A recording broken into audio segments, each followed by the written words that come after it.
Booking G1 test in Ontario. Hello viewers, welcome to the channel. Today you're going to learn how to book G1 test in Ontario. So let's get started. You can schedule your G1 test in 3 different ways. The number 1, online. Visit the DriveTest website and follow the steps to book your test. You will need a valid email address and phone number. Some locations may only accept appointments because of high demand.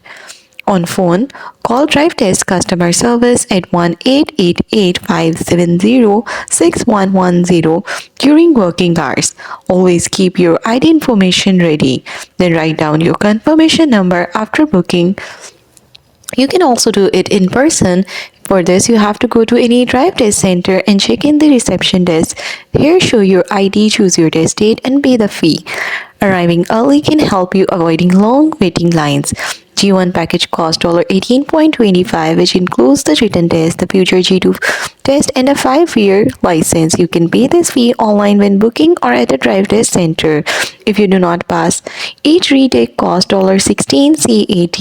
And that's all. That's how you will be able to book your G1 test in Ontario.